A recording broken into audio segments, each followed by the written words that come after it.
Muy buenas tardes, bueno, espero que se encuentren muy bien. En el presente video, o el objetivo de este video, es la de explicar en forma sencilla, en forma didáctica, en forma más bien intuitiva y también matemática, cuál es la relación que existe entre el precio o la cotización de un bono respecto a su rentabilidad. Lo vamos a hacer a través de eh, un ejemplo eh, con las LEVAX, este bono tan de moda últimamente, el cual es emitido por el Banco Central. Pero antes de entrar en detalle en esto, es necesario tener presente o tener una idea general de un concepto muy importante dentro de las matemáticas financieras, que es conocer cuáles son sus dos operaciones principales. La primera operación financiera se denomina capitalizar. ¿Qué significa esto? Significa que yo en el presente tengo un valor actual y transcurrido un determinado tiempo voy a obtener un valor futuro. Por supuesto, la idea es que este valor futuro sea mayor a el valor actual, y mientras mayor sea la diferencia entre este valor futuro y este valor actual, intuitivamente puede deducirse que será mayor la rentabilidad.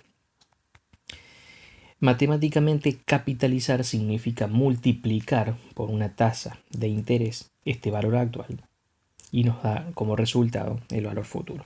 Acá vemos un ejemplo numérico. Supongamos que nuestro valor actual es de 1000 y tenemos una tasa nominal anual del 50%. Esto va a significar multiplicar el valor actual por 1 más la tasa, ¿sí? Con lo cual nos daría un valor futuro de 1500 unidades.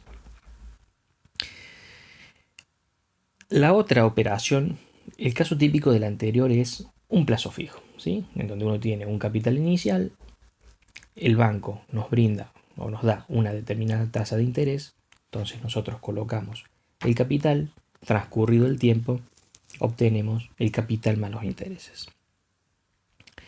La otra operación importante dentro de las matemáticas financieras consiste en lo inverso. A nosotros nos aseguran un determinado valor futuro, entonces queda determinar cuál es el valor presente, ¿sí? Supongamos el caso de un amigo, que tengamos un amigo, el cual nos pide un determinado dinero y él mismo nos promete devolvernos dentro de un año 1000 unidades. Pues bien, yo para obtener, o nosotros para obtener una determinada rentabilidad, deberíamos prestarle una cifra inferior a esos 1000 que nos va a devolver en el futuro. Mientras mayor sea la diferencia entre esos 1000 que nos va a devolver nuestro amigo y el capital que nosotros le prestamos al inicio, va a ser la rentabilidad. Pues bien, esa operación financiera se llama actualizar. Matemáticamente consistiría en dividir ese valor futuro que nos prometen sobre una tasa de rentabilidad, ¿sí? Lo podemos ver aquí. Bueno, una vez que tenemos una idea de cuáles son estas dos operaciones financieras y nos vamos a concentrar mucho más en la segunda, podemos entonces empezar a dilucidar cómo funciona la rentabilidad y el precio en un bono como la LEVAX. Bueno, a continuación entonces vamos a explicar eh, con un ejemplo en esta planilla de cálculo cómo es que se ve afectado el precio o la cotización del bono respecto a su rentabilidad. Dijimos anteriormente que una de las operaciones básicas de la matemática financiera era la de actualizar, ¿sí? Actualizar, recordemos, era cuando nos prometían un determinado flujo futuro, trasladarlo al presente a través de una operación matemática, en este caso la división de ese flujo dividido una determinada tasa de interés, ¿sí? Eso nos determinaba el precio al cual nosotros teníamos que pagar en el presente para obtener un valor mayor en el futuro. Bien, en el caso típico, en el caso particular, mejor dicho, de la LEVAX, el mismo es una letra que nos promete devolvernos al final 1000 unidades, ¿sí? Con lo cual, cuando uno compra el bono o cuando uno licita, espera pagarlo, obviamente, intuitivamente, pagarlo menos que este valor.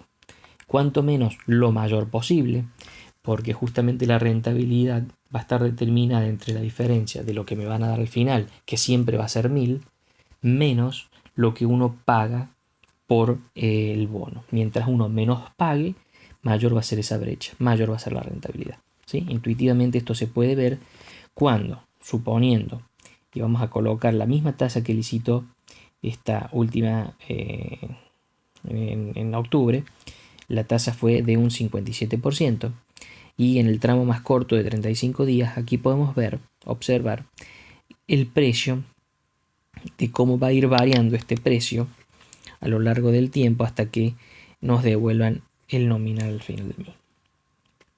Colocando yo una tasa del 57%, esto haría que a 35 días de su vencimiento, el precio que yo debería pagar para que este 57% sea efectivamente esa rentabilidad sería de 948,18. ¿Sí? Yo el 17 de octubre, si pago el bono a 948 y permanezco en él hasta su vencimiento, en el cual me van a devolver 1000, esa diferencia entre 1000 y 948 va a ser la rentabilidad que yo voy a obtener. Entonces, intuitivamente dijimos que mientras mayor sea esta brecha entre lo que me dan y lo que yo voy a pagar, mayor va a ser la rentabilidad. Y supongamos que tengamos una rentabilidad del 70%. ¿Qué sucedería? Vamos a colocar 70% y vamos a ver que el precio del bono a los 35 días va a pasar de valer 948 a 937,10 centavos. ¿Sí? Era obvio, si aumentaba la rentabilidad y a mí me van a devolver lo mismo al final, pues yo lo tengo que pagar más barato a 35 días que en el caso de un 53% de rentabilidad, para que esa brecha sea más grande. ¿Sí? Caso contrario, supongamos que la tasa de interés pasa de un 57 a un 30%, ¿sí? Vamos a obtener menor rentabilidad que esos 57, con lo cual la brecha entre los 1000 que nos van a dar al final y el precio que tenemos que pagar a 35 días de su vencimiento va a ser más corta. Veamos. Y el precio del bono se estaría cotizando en 972 pesos, ¿sí? Claramente la brecha entre 1000 y 972 es mucho más pequeña que en los anteriores casos, ¿sí? Esta es la razón por la cual el precio o la cotización de un bono es inversamente proporcional a la tasa de rendimiento del mismo.